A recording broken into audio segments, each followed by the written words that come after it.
GameRanks presents the top 10 new PlayStation 4 games of 2016. These are our most anticipated, so let's get right into it, starting off with number 10.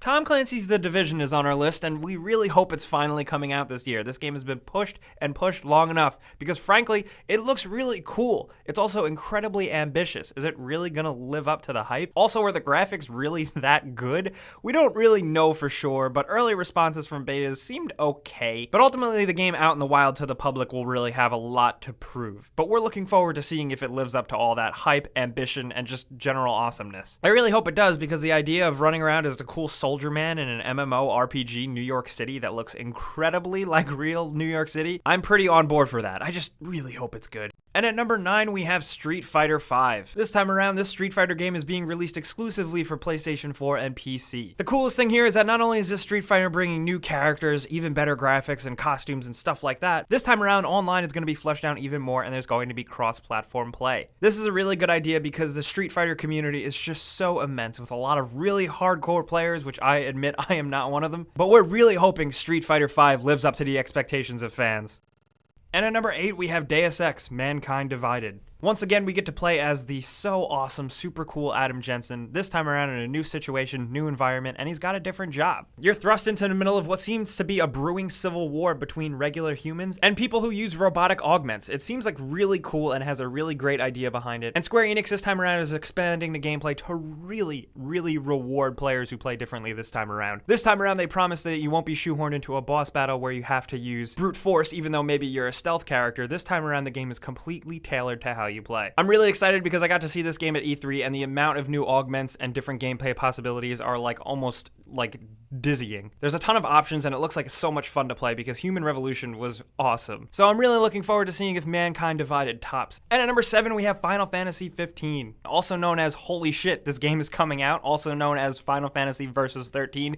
You probably know the history by now. This game was announced in like 2007, and it's finally coming out, rebranded as Final Fantasy 15, with a cool open world adventure with a bunch of bros going on a road trip fighting monsters. I don't even know. The game looks gorgeous. It looks like a ton of fun. It's a bit different for Final Fantasy to really stray away from traditional JRPG combat style and go for a more action-oriented approach, but I'm looking forward to seeing if they pull it off. And at number 6, we have Dishonored 2. Dishonored was a really big surprise, so we're hoping Dishonored 2 can really capitalize on what made the first game so unique. I was already talking about it with Deus Ex, but just that whole open world player design where you can do any approach and different playstyle you want. This time around, we get a new female character, a ton of weird, crazy new abilities that we can't really even explain, a pretty frankly gorgeous looking new environment judging from the screenshots and concept arts, but we don't really have a lot of information from the time of this video. We're really hoping this one doesn't slip into 2017. We don't think it will, but you never know. And speaking of slipping away, at number 5, we have Mass Effect Andromeda. It seems like 2016 is the year where we're finally going to get some real information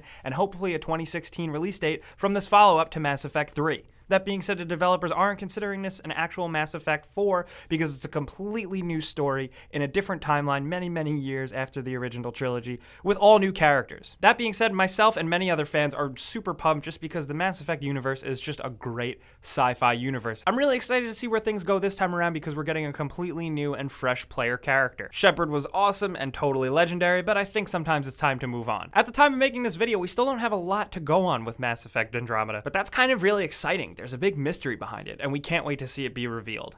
And at number 4, we have Doom. Finally, Doom makes a return, and I am so goddamn excited. We haven't seen Doom for a long time since Doom 3, and this new Doom game is coming back being rebranded simply as Doom. It's really embracing the fast-paced, ridiculous, no cover system, no regenerating health, basic golden age of PC first-person shooters, the ones that started it all. This game looks absolutely insane. If you guys have seen any gameplay of this, you've seen the finishers, you've seen the enemy designs, you've seen the player go into hell.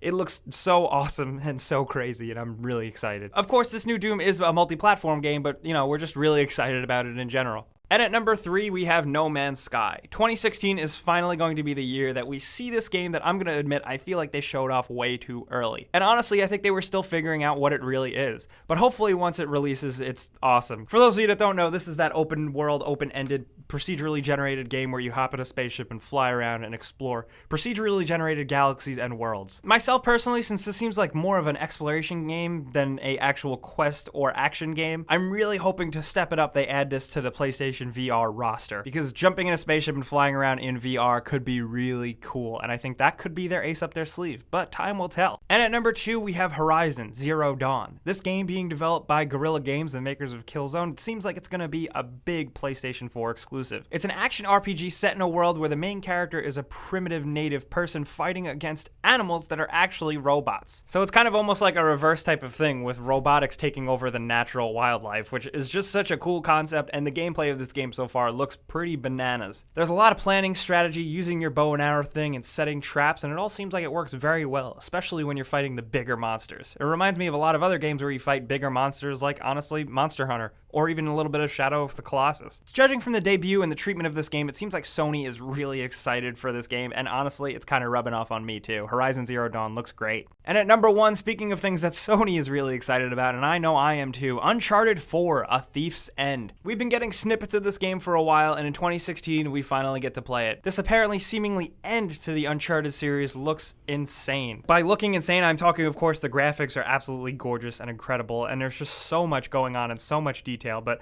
I'm talking about insane the situation. Things this time around seem really dire for our hero Nathan Drake, and I can't wait to see if he gets out of it. Not to mention he's also got his brother this time around being voiced by the wonderful Troy Baker. It's kind of just like a big marriage of awesome things. Great voice actors in video games, one of the best PlayStation franchises ever, and one of the best studios behind it. Uncharted 4 is shaping up and seems like it has the potential to be one of the best action shooter platformer third-person-y type games. And I'm really hoping it lives up to it, because for me, nothing was better than Uncharted 2. But I'm willing to have my mind changed with that, so Uncharted 4, I really hope you do it. So guys, those were our 10 most anticipated PlayStation 4 games of 2016, but we got a couple more that we couldn't exactly squeeze into our top 10. First, we have Ratchet & Clank, the remake of the original game, which is, I think, arguably the best game, so I can't wait to play it. We also have The Witness from Jonathan Blow, the creator of Braid, this huge puzzle game that's coming out soon. We also have Yakuza 6, the beloved Japanese franchise, finally making its big AAA debut stateside. We also finally have the new Hitman releasing, which looks like a return to form for the series. And The Last Guardian is hopefully releasing this year. Finally, after everything, we're finally getting this game. But like I said, guys, those are our top 10 most anticipated PS4 games, the new games coming in 2016. But we want to know, what games are you most pumped about playing on your PS4? Let us know in the comments below. We're always down to talk about games. List off your personal favorites. But as always, guys, you know the deal. It really helps us out if you like this video. We appreciate it so much. And subscribing if you're new is a good idea, because we put out videos every single day.